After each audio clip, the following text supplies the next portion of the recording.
मेरे प्रिय बच्चे, इस महासंदेश को नज़रअंदाज करने की भूल बिल्कुल मत करना, क्योंकि यह संदेश मैंने ही तुम्हारे पास तुम्हारी भलाई के लिए भेजा है।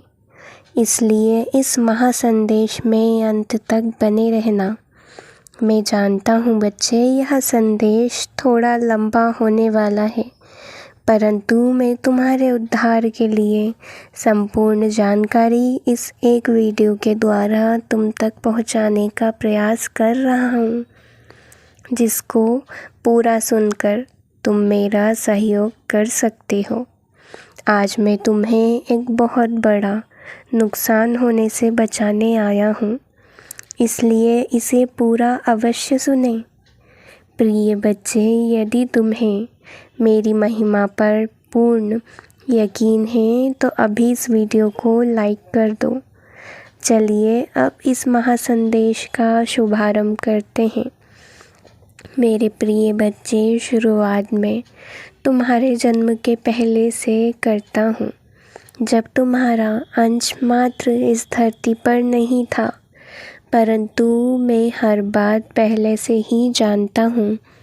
मैंने तुम्हारे शरीर के लिए एक पवित्र आत्मा का चयन किया, जो कि बहुत दयालु है, जिसके भीतर करुणा का झरना सा बहता हो। इसलिए बच्चे, तुमने इस बात पर गौर किया होगा कि तुम ना चाहते हुए भी किसी भी अनजान व्यक्ति को देखकर करुणा का भाव तुम्हारे भीतर आ जाता है। तुम अपनी आँखों के सामने किसी के भी साथ, चाहे वह तुम्हें जानता हो या तुम उसे नहीं जानते, तुम्हारा उससे कोई रिश्ता भी नहीं, परंतु तुम अन्याय होते हुए नहीं देख सकते, क्योंकि मेरे प्रिय बच्चे, तुम्हें मैंने बनाया ही कुछ इस प्रकार है। मैं तुम्हारा हृदय कठोर नहीं रखना चाहता था। मेरे प्रिय बच्चे, फिर जब तुम्हारा जन्म हुआ, तुम्हारा माता पिता बहुत खुश थे। मैंने तुम्हें उपहार स्वरूप ऐसे माता पिता दिए हैं, जिनको तुम इस मनुष्य जीवन में पाकर बहुत प्रसन्न हो। परंतु मैं जानता हूँ बच्चे, तुम्हारा बचपन कुछ खास नहीं बीता। बचपन से ही तुमने बहुत संघर्ष किया है। परंतु बच्चे, यह सब जो भी हो रहा है, सब कुछ पहले से ही तय होता है।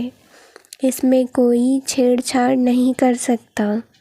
इस जन्म में जो कुछ हो रहा है, वह पिछले जन्म के कर्मफल स्वरूप तुम्हें प्राप्त हो रहा। हमेशा से तुमने सभी को यह कहते सुना होगा कि हमेशा अच्छे कर्म करो, सद्मार्ग पर चलो, किसी का बुरा मत करो, और जैसे कर्म करोगे वैसा स्वयं के सामने आएगा। यह बातें इसलिए ही कही जाती हैं। अभी तुम जैसा जी रहे हो, सुख में या दुख में, यह तुम्हारे ही कर्मों का फल है।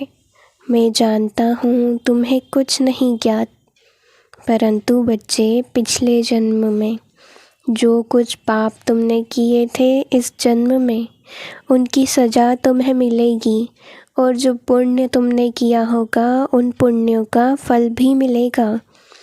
इसे अभी जो जीवन काल चल रहा है, इस दौरान बच्चे, तुम जैसे कर्म करोगे, उसी प्रकार तुम्हें आने वाले जन्म यानी अगले जन्म में भुगतना होगा। इसलिए जितना हो सके उतने ज़्यादा से ज़्यादा पुण्य कर्म करने का प्रयास करो। किसी का बुरा नहीं चाहना है। अब मैं तुम्हें बताता हूँ बच्चे, सफलता पर जाने का वो कौन सा मार्ग है, जिससे कठिन से कठिन लक्ष्य को भी आसानी से प्राप्त कर सकते हो।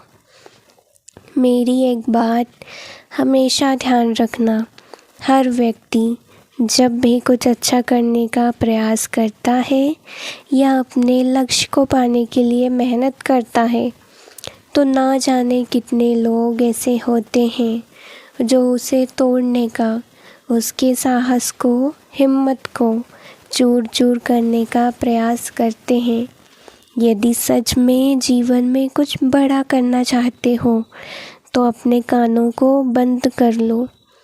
कुछ इस प्रकार बंद कर लो कि उन लोगों की बातें तुम्हें कभी सुनाई ही ना दें। उन लोगों ने अपने जीवन में तो कुछ नहीं किया होगा, ना ही कोई मेहनत और ना ही गिरकर उठ खड़े होने का प्रयास, परंतु किसी को आगे बढ़ता हुआ देख अपने मन में, हृदय में द्वेष भाव लाना किसी पाप से कम नहीं है। इसलिए अपना लक्ष्य चुनकर केवल उसे पाने का प्रयास करो। किसी की ऐसी बातों पर बिल्कुल ध्यान मत दो जिससे तुम्हारी हिम्मत टूटे। मेरे प्यारे बच्चे, मैं यही आशा करता हूँ कि तुम अपने पिता की बातों की गहराई को भली भांति समझ चुके होगे। मेरी बातों को अपने जीवन में उतारो और अपने पिता के लिए कमेंट में हर हर महादेव लिखकर चैनल को सब्सक्राइब करना ना भूलें। सदैव खुश रहो।